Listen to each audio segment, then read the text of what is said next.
चलो।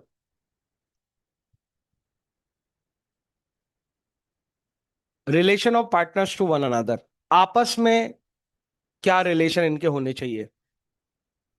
एक सिस्टम समझो। तीन पार्टनर हैं, एबीसी। उनकी एक फर्म है, एबीसी ट्रेडर्स।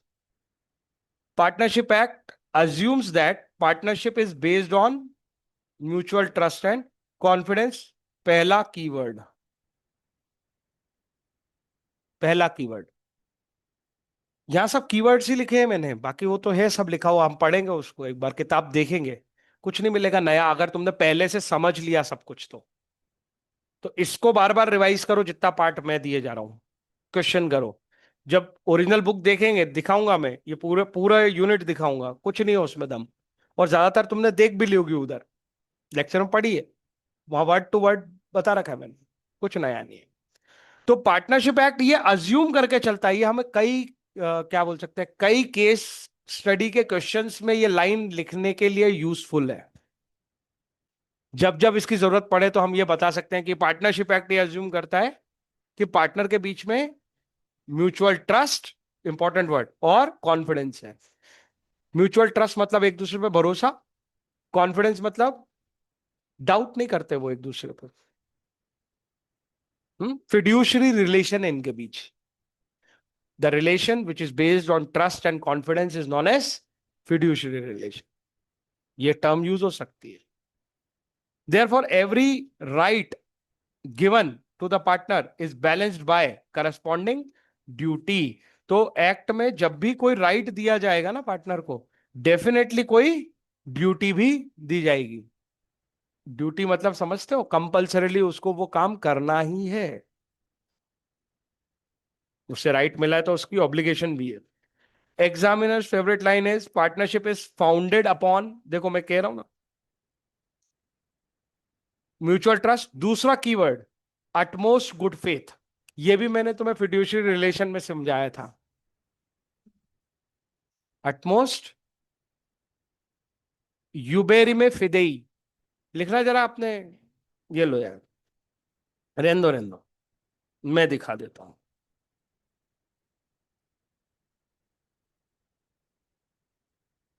यूबेरी में, पता नहीं क्या स्पेलिंग लिख रहा हूं मैं, पर वो ढूंढ देगा बेचारा। क्या लिखा है देखो जरा। यूबेरी में फिदेई is the Latin legal doctrine meaning, meaning, अरे यार,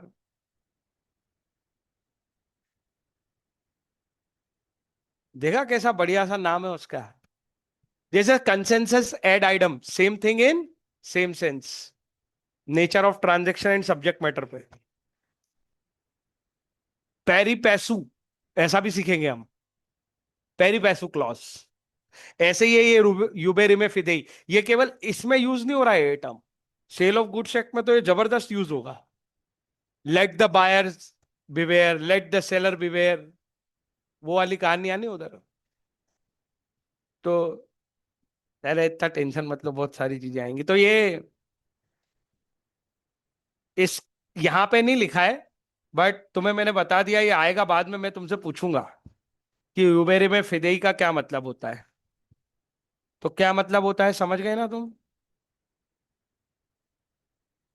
अटमोस्ट गुड फेथ, आपस में कॉन्फिडेंस है। आपस में वर्ड को क्या बोल रहे हैं, mutual confidence. Utmost good faith and collective benefit. जब भी वो काम करते हैं किसके लिए करेंगे, बहुत सारे प्रोविजन में हम ये वर्ड पढ़ने वाले हैं, collective, firm benefit. Personal benefit जहां गए तुम, वहां तुम गिल्टी हो। यस और नो। ठीक है। देखो, तीनों मुस्कुराते हुए हाथ मिला रहे हैं। तीनों कहाँ थे उधर, हाँ। अमन, भरत, चरण। ठीक है, एक लीड पार्टनर है, एक फाइनेंस पार्टनर है, और एक ऑपरेशन पार्टनर है। Relation of the partner to one another. ठीक है, हमारा जो नरेशन है, शुरुआत है ना, मूवी शुरू हो रही है, इंट्रो चालू हुआ है। Partnership is build on trust, cooperation, legal duties. The story will show how the partner deal with each other inside the firm. कोई समस्या। सेक्शन पहला फॉर्मल सेक्शन 9 से शुरू होता है ना, धुरंधर का चैप्टर 1 चालू हुआ है। Every partner must. धुरंधर देखी कि नहीं देखी तू? देख ही ली होगी। तूने मूवी नहीं देखी, झूठ बोल रहा है। देखता है। अच्छी बात। देखना चाहिए। हाँ।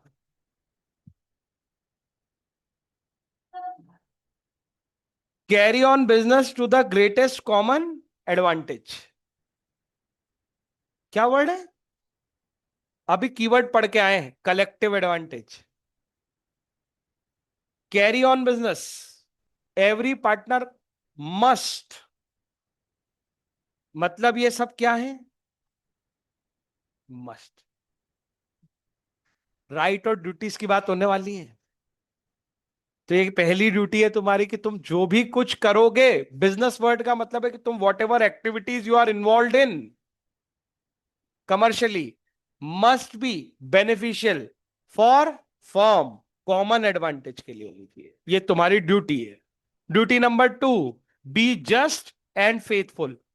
ये जस्ट का क्या मतलब है?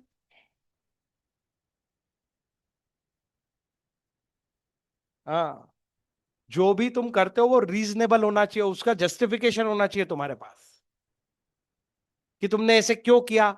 You must answer and faithful to each other. Number 3, render true accounts. Account मतलब रिकॉर्ड्स, बुक्स। जो ट्रांजैक्शन तुम करके आए हो फर्म के बिहाफ पे, ट्रांजैक्शन ही तो रिकॉर्ड होते हैं। वो कैसे होने चाहिए? True. Give full information regarding the firms affair. तुम्हारे पास जो भी जानकारी प्राप्त हुई है तुम्हें बाहर से, बाकी के पार्टनर्स के साथ शेयर करोगे। तो कसम खाओ, ये 4 काम तुम करोगे तब तुम बनोगे क्या? फर्म के पार्टनर। और ये कसम खाने को कौन बोलता है? ऑलरेडी तुम डीड में डिसाइड करो या मत करो, सेक्शन 9 इसको क्या करके बैठा है? मस्ट। जब एक्ट किसी काम को मस्ट कर दे, तो फिर तुमने अपने एग्रीमेंट में लिखा हो या ना लिखा हो, वैसे भी लॉ के अगेंस्ट तो जा नहीं सकते हो। यहां कोई छूट नहीं दी है तुम्हें, कोई रिलीफ नहीं है तुम्हारे पास। ये 4 ड्यूटी तो निभानी ही निभानी है। तो पार्टनर बनते ही कौन कौन सी ड्यूटी आएगी? Carry on business for greatest common advantage, be just and faithful to other partners.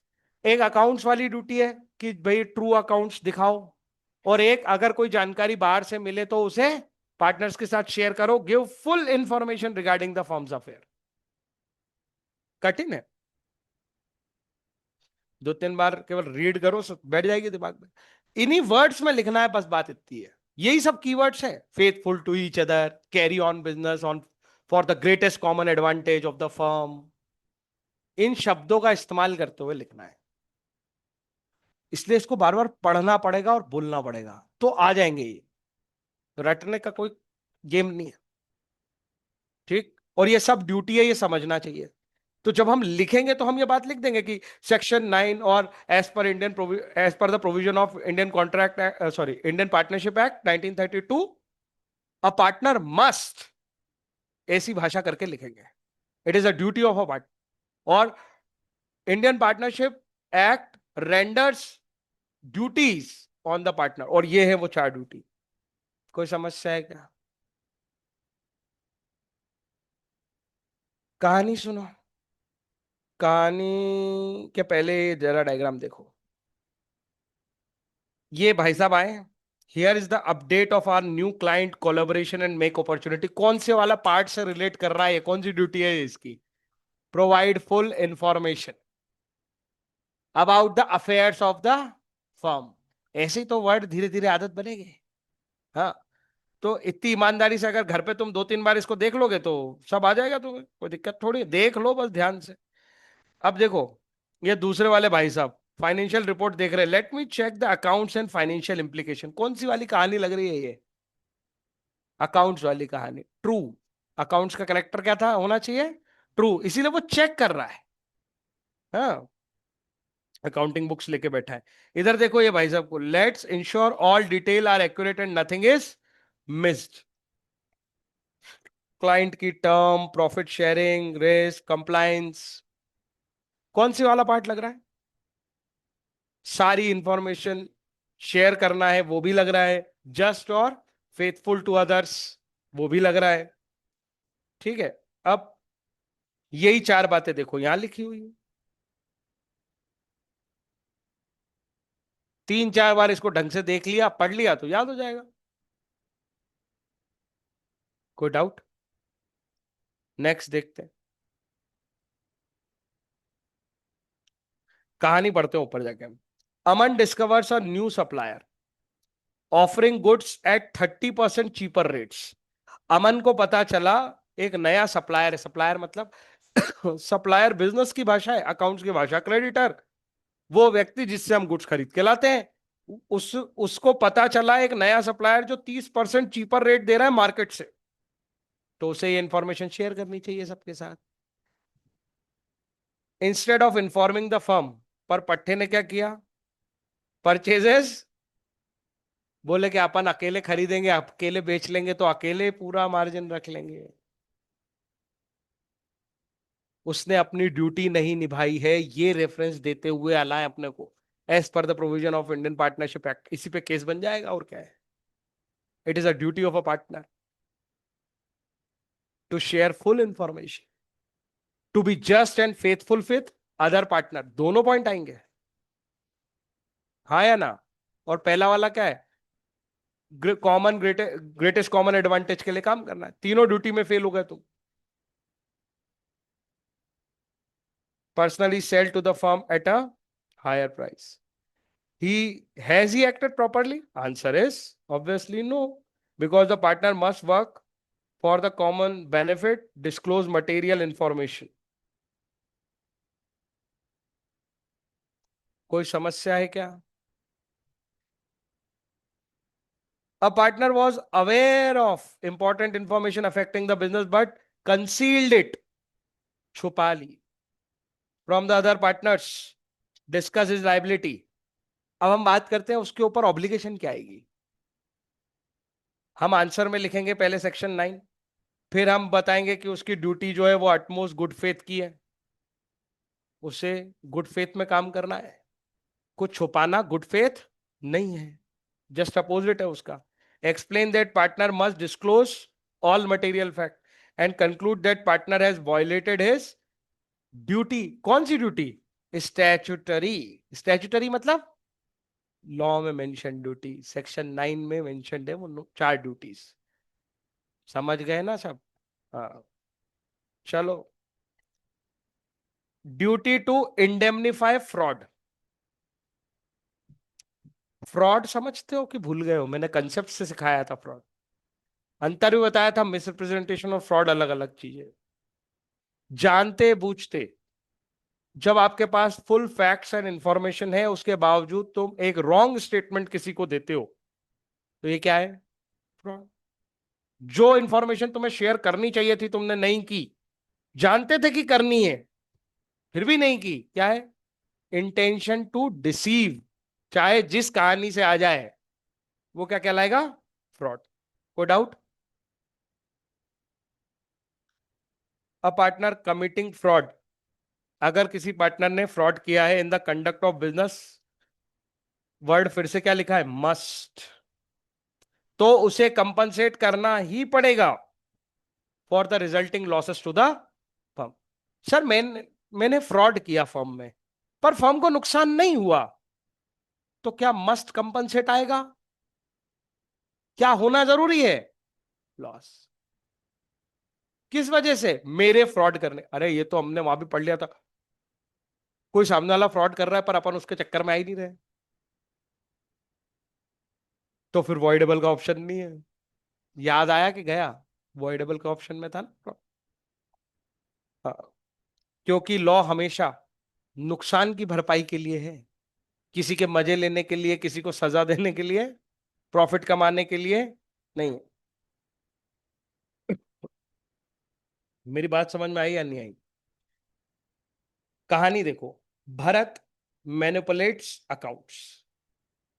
Manipulates word का मतलब इंटेंशनल डिसीव है कि नहीं है? गड़बड़ी करी है अकाउंट्स में उसने, एक जीरो बढ़ा दिया है, कम कर दिया है जानबूझ के, तो ये फर्म के साथ क्या हो गया? Fraud. Firm suffered loss of 2 lakh, firm को नुकसान भी हुआ, तो भारत मस्ट कंपनसेट, बस इतना सा तो है सेक्शन हो। Can other partner bear this loss? No. कौन बियर करेगा अकेले? भारत।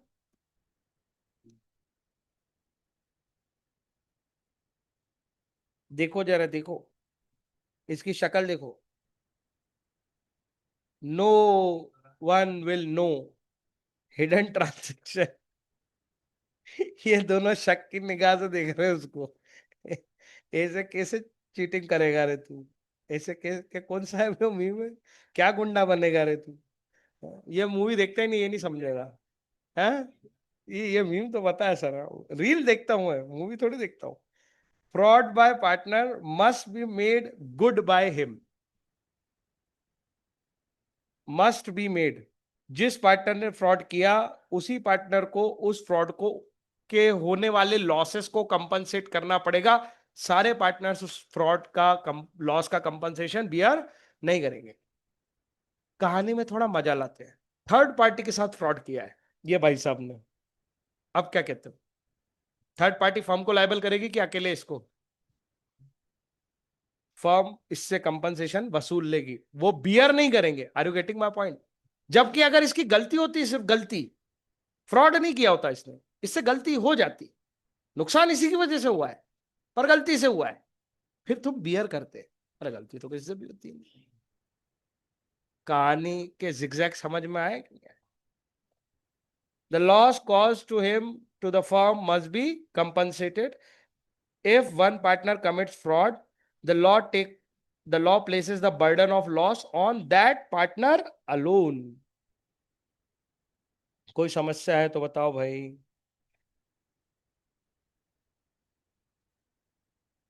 एग्जाम ट्रिक समझो। फ्रॉड एंड नेग्लिजेंस जो मैं कहानी में ले गया था, नेग्लिजेंस इज मिस्टेक, केयरलेसनेस। क्या केयरलेसनेस फ्रॉड है? नहीं। तो केयरलेसनेस की वजह से अगर गलत लॉस होता फर्म को, तो सारे पार्टनर बियर करेंगे, अकेले उस पर नहीं डाल पाओगे। इंटेंशनल डिसीव होना चाहिए उसका। आई समझ में बात की नहीं आई?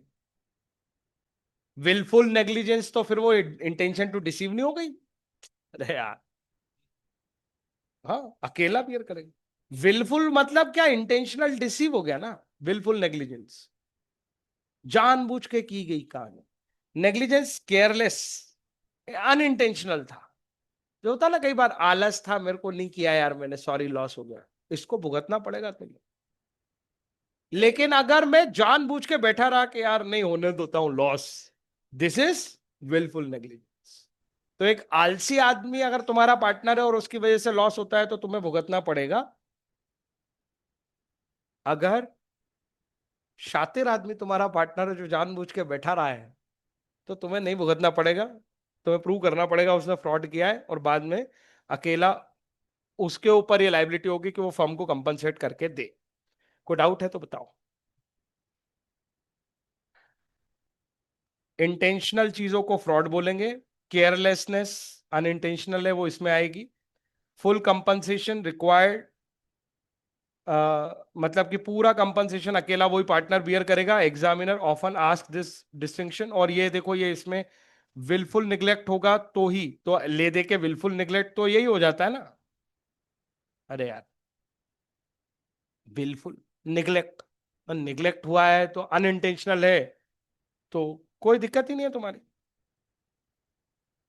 फर्म बियर करेगी। ऐसा पार्टनर रखना गलती है, उसको भुगतो। आगे चलो। Right and duties determined by contract. Section 9 बेचारे ने कॉन्ट्रैक्ट की बातें की थी क्या? उसने वो मस्ट कर दी थी, बोले कि ये मेरी तरफ से। समझ में आई ना बात? वो तो बोल रहा था आज की पार्टी मेरी तरफ से, ये पार्टी तो अरेंजमेंट है। ड्यूटी एंड डिटरमाइंड बाय, अच्छा मैंने ये वर्ड ना पहले सिखाया है तुम्हें बहुत अच्छे से, कि देखो जब जब ये वर्ड आए तब तब क्या सोचना है।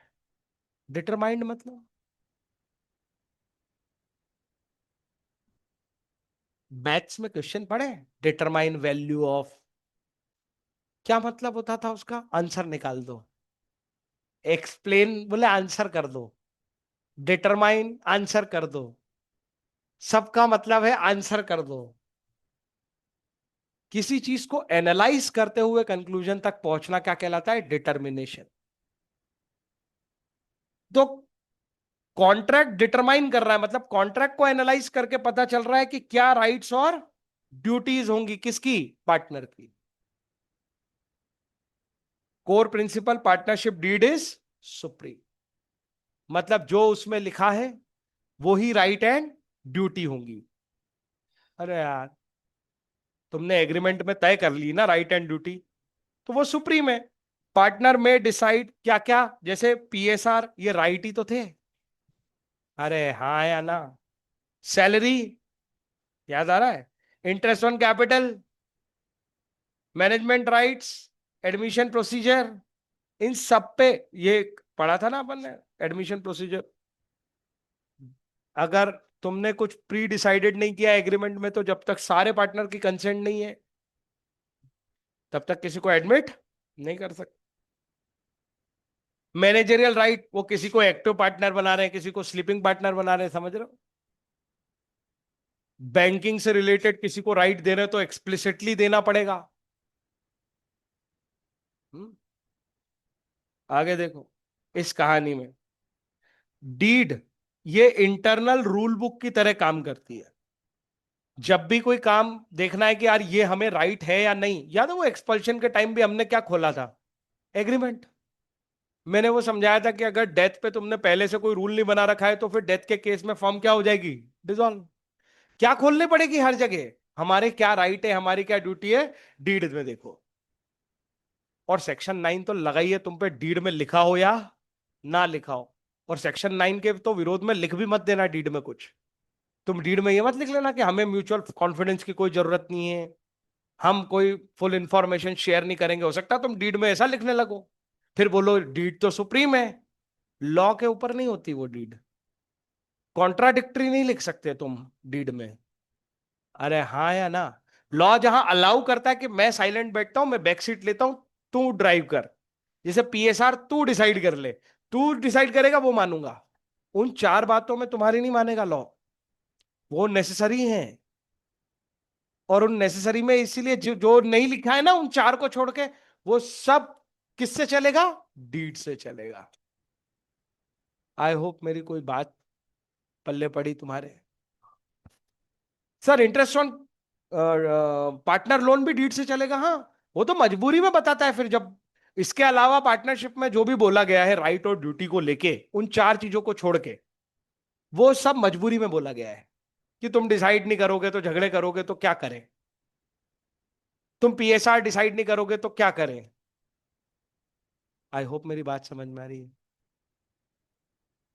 वो चार चीजों पे तुम्हारे बस की नहीं है, वो मस्ट है। मैंने कहा ना, लॉ बोल रहा है आज की पार्टी मेरी तरफ से, वो पार्टी उधर से आई है, उस पर तुम कोई सवाल जवाब नहीं करोगे।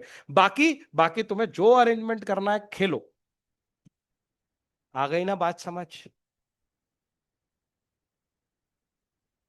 तो देखो एक ही पेपर पे दोनों लिख रहे हैं ये बेचारे को डायरी दे दी है। तो कहानी है कि मिलजुल के डिसाइड हो रहा है म्यूचुअल राइट एंड ड्यूटीज।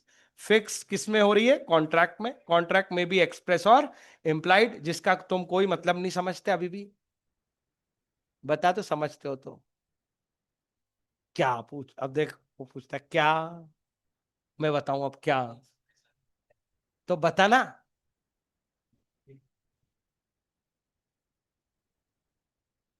लिखा पढ़ी में या फिर कुछ भी बातें कर।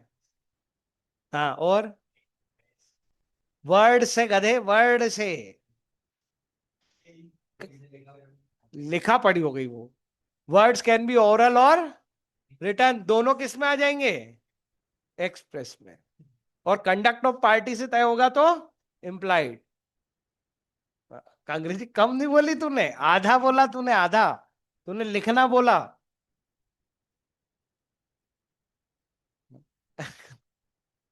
घर जाके बोलना, वो भी गिन लेना तू। It may be varied. It may be varied bye consent of all partners. मतलब जब भी कभी इसमें कोई बदलाव लाना हो, तुमने कुछ डिसाइड कर लिया, अब इसको बदलना है, तो बदलने का नियम हमेशा क्या है, ये याद रखने वाली बात है, कंसेंट ऑफ ऑल। ऑल लिखा है, मेजॉरिटी से कुछ नहीं बदलेगा। अरे डीड क्या मेजॉरिटी से बनी थी क्या? तीन पार्टनर रेडी थे, एक पार्टनर मना कर रहा था, तो भी उसके साइन पकड़ के हाथ करवा लिए, ऐसे बनी थी क्या डीड? सब मर्जी से आए थे पार्टनरशिप में, सबने मर्जी से डीड बनाई थी, तो अगर इसमें बदलाव करना है तो समझ में आई बात? लॉजिकल। टेक अवे देखो जरा, पार्टनरशिप डीड गवर्न्स। क्या ये वर्ड मैंने पहले नहीं सिखाया तुम्हें? ये पेपर ही, अगर कंपनी की भाषा में बोले तो हमारा एमओए भी यही है और एओए भी यही है। एमओए क्या है, इसी के दो हिस्से कर दिए हैं। कुछ अलग है क्या दुनियादारी में, सोचो। फर्म इसी के अनुसार चल रही होती ना। गवर्निंग, एडमिनिस्ट्रेशन, सुपरविजन किसका है? डीड का। Governs the internal relation between the partner, तो डीड के अनुसार ही इंटरनल रिलेशन हैंडल होते हैं। तो अभी तक हमने देखो जो भी पढ़ा, उसमें दो इंपॉर्टेंट बात पढ़ी। सेक्शन 9 तो लॉ ने कह दिया ये पार्टी मेरी तरफ से, चार चीजें तो तुम्हें करनी पड़ेगी, तुम कुछ डिसाइड करो या मत करो। और उन चार को छोड़ के सेक्शन नंबर 11 में बोल दिया कि इसके अलावा तुम डीड में जो लिखना चाहो लिख लो, लिखना सबकी कंसेंट से, वेरिएशन करना सबकी कंसेंट से, एक्सप्रेस भी रख सकते हो, इंप्लाइड भी रख सकते हो, और जो भी तुम्हारा इंटरनल रिलेशन है इस डीड से गवर्न होगा। कोई डाउट? ये डीड सुप्रीम है।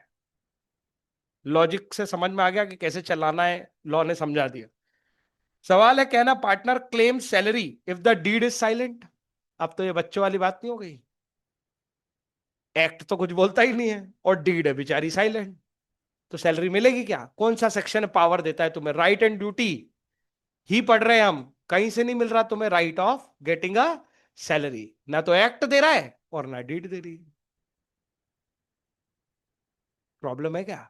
अरे एक्ट ये राइट देता है कि तुम अगर पार्टनर हो you have to get profit, basic right है ये अपना पार्टनरशिप में आके। यस और नो पढ़ेंगे हम वो फर्स्ट वाली यूनिट में। इसलिए मिलता है तुम्हें पीएसआर, बोले नहीं है कोई रेशो नहीं है तो इक्वल ले लो, देना तो पड़ेगा। एक्ट राइट देता था वो, इसलिए हमने वो पकड़ लिया था। सैलरी पे ऐसा कोई राइट ही नहीं है, नहीं है तो नहीं मिलेगी। सेक्शन 13 है, partner is not entitled to remuneration otherwise unless otherwise agreed, इसलिए लिख दिया कि अगर डीड में डिसाइड करो तो फिर देना पड़ेगा। कोई समस्या है क्या?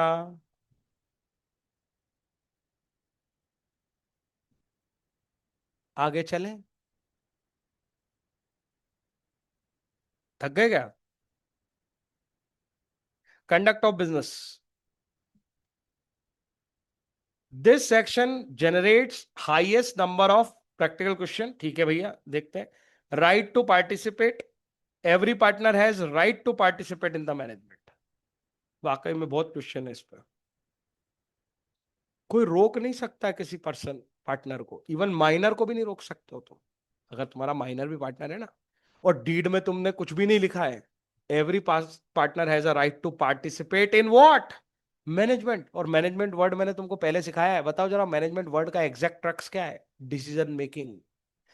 फर्म के ब्याह पे डिसीजन लेने का राइट हर पार्टनर को है, अनलेस डीड में रोक लो उसे। समझ में आई बात की नहीं आई? बहुत इंपॉर्टेंट राइट दिया है सेक्शन 12 ने। एवरी पार्टनर, साफ वर्ड लिखा है, has a right to participate in management. कहानी देखो, A B prevent C from attending meeting. A और बी टीम बना लिए, टेक टीम। टेक टीम समझते हो ना तुम, WWE देखा कि नहीं देखा तुमने? और सी को वो मार रहे हैं दोनों पकड़ के रिंग में, वो ऐसा नहीं कर सकते। Can see approach the court? Answer is yes. और कोर्ट इंजंक्शन ऑर्डर दे सकता है। इंजंक्शन ऑर्डर मतलब मैंने पहले भी समझाया है, तुम भूल गए होगे, मुझे पता है बेचारे, लोड बहुत रहता है तुम पे। नेगेटिव ऑर्डर, रोकना। किसको रोक रहा है कोर्ट? ए और बी को। क्या करने से? सी को मीटिंग अटेंड करने से वो रोक रहे थे, तो हमने उनको रोका है कि तुम रोक नहीं सकते। अरे आया समझ कि नहीं आया? नेगेटिव ऑर्डर, किसी चीज को करने से मना करने का ऑर्डर। ठीक है। एवरी पार्टनर पजेस, कैसा? इनहेरेंट राइट है उसके पास, नहीं तो काय का पार्टनर? अरे भाई ऑनर है वो। और अगर उसको ही डिसीजन मेकिंग का राइट नहीं है तो फिर किसको है? लेकिन इसको कहां रिस्ट्रिक्ट कर सकते हो? अवॉइड, हटा तो सकते ही नहीं हो, रिस्ट्रिक्ट कर सकते हो। उससे कह सकते हो भाई तू परचेस परचेस करा कर, तो सेल सेल करा कर। रिस्ट्रिक्शन कहां से कर पाओगे? तुम्हारी है ना गवर्निंग बुक, एग्रीमेंट। कोई डाउट? पहला तो पढ़ा अपन ने राइट, अब आ रही है ड्यूटी। ड्यूटी मतलब कंपल्सरीली करना है आपको। ड्यूटी टू अटेंड डिलीजेंटली, मतलब कोई भी बिजनेस एक्टिविटी तुम करो तो ये तुम्हारी ड्यूटी है कि जितनी क्षमता है तुम्हारी मानसिक मानसिक क्षमता, इंटेलिजेंसी, उसको इस्तेमाल करते हुए एक्टिविटी करते हैं तो कहलाता है कि we have behaved in a diligent matter manner. We are behaving in a diligent matter. तो डिलीजेंटली काम करना मतलब केयरफुल होके, अपने माइंड को अप्लाई करके। उल्टी भाषा में बोलूं तो, जब मैंने वो एक्टिविटी की थी मैं केयरलेस नहीं था, मैं कॉन्शियस था। समझ में आई बात? तो डिलीजेंटली बिहेव करना है तुम्हें। Every partner must perform his duties carefully and honestly. Diligently का मतलब ये है, मैंने बेईमानी नहीं की थी, मैं केयरफुल था, केयरलेस नहीं था। अगर तुम केयरलेस बिहेव कर रहे हो तो इसका मतलब है तुम डिलीजेंट नहीं हो, और डिलीजेंट नहीं हो तो तुमने गड़बड़ तो की है। अकेले तुम भुगत नहीं रहे हो, लेकिन तुमने गड़बड़ तो की है। हाँ या ना? ये डिलीजेंटली वर्ड को अच्छे से समझ लेना, बहुत काम आता है ये। तुम ऑडिटर बनोगे कल को, सीए में जाके आगे, तो तुम्हारी बेसिक ड्यूटी आएगी, you have to behave diligently. किसी कंपनी के लिए काम कर रहे हो, उसके अकाउंट चेक कर रहे हो, उसका उसके ऊपर कोई लॉ लगता है तो तुम उसके लिए सर्टिफिकेट बना रहे हो, तो डिलीजेंट बिहेवियर का मतलब तुमने सारे प्रोविजन ऑफ द एक्ट वगैरह पे ध्यान दिया है। समझ में आई बात कि नहीं आई? वो रिकॉर्डिंग में पता नहीं, वो बेचारा फ्रीज हो गया था। आगे चलो। प्रैक्टिकल क्वेश्चन देखो इसका। Partner repeatedly ignores his responsibility causing losses. एक व्यक्ति रिपीटेडली, मतलब एक आध बार उससे गलती हुई इसलिए फर्म को लॉस हो गया, दो बार हो गया चलो ठीक है, रिपीटेडली इग्नोर कर रहा है कि भैया उसकी वजह से लॉसेस हो रहे हैं, सजा बनती कि नहीं उस पे? तो क्या वो लाइबल होगा? यस। लेकिन बेचारा देखो कितना सेफ खेल रहा है, may be liable. May be मतलब अगर ये प्रूव हो गया कि वो विलफुल निग्लेक्ट था, क्योंकि वो क्या हो रहा है रिपीटेडली, तो वो किसके जैसा हो जाएगा? फ्रॉड जैसा। तो फिर उस पर वही वाली लाइबिलिटी आ जाएगी जो किस पे आती है? फ्रॉड पे। लेकिन इक्का दुक्का बार हुआ है, तो फ्रॉड वाली रिस्पॉन्सिबिलिटी उस पे नहीं आ सकती, अकेला वो बर्डन ऑफ कंपनसेशन बियर नहीं करेगा। बात अंतर समझ में आया कि नहीं आया? लॉसेस बियर करने में सबकी शेयरिंग रहेगी। मेजॉरिटी रूल, ऑर्डिनरी मैटर्स में मेजॉरिटी डिसीजन चल जाते हैं, लेकिन अगर फर्म का कॉन्स्टिट्यूशन ही बदल रहा हो, मतलब पार्टनरशिप डीड में बदलाव हो रहे हैं, तो अभी ऊपर पढ़ के आए, सबकी कंसेंट लगेगी, unanimous consent of all partners. कोई डाउट?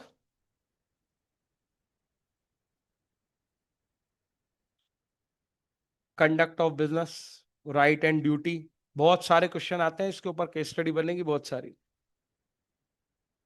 रूटीन डिसीजन, मेजॉरिटी काफी है।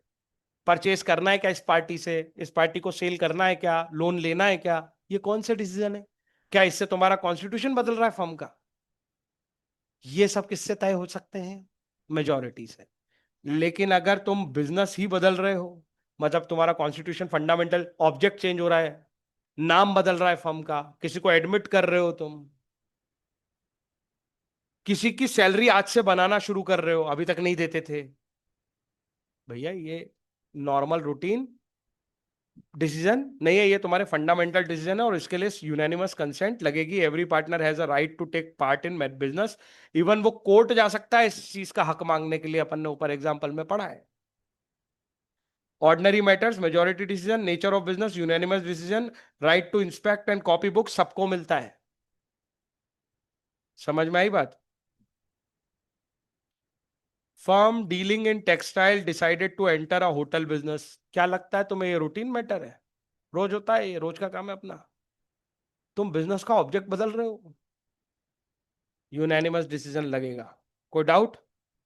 मेजोरिटी एग्री कर गई, एक पार्टनर ने ऑब्जेक्ट कर दिया, क्या ये वैलिड है? Answer is no, because nature of business is changing, hence the unanimous consent is required. कोई डाउट? ये आ गया वो राइट टू इंस्पेक्ट।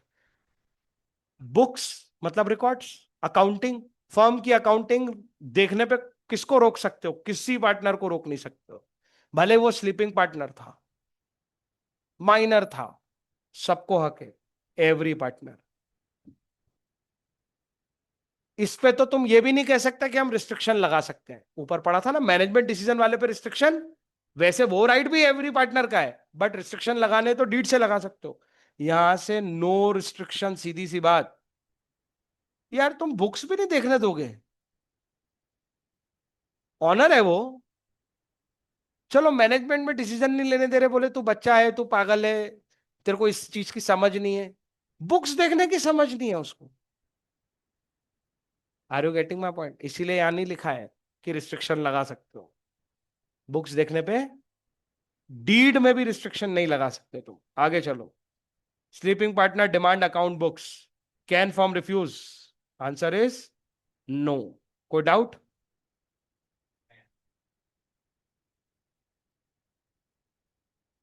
कंटिन्यू करना है कि रुकना है?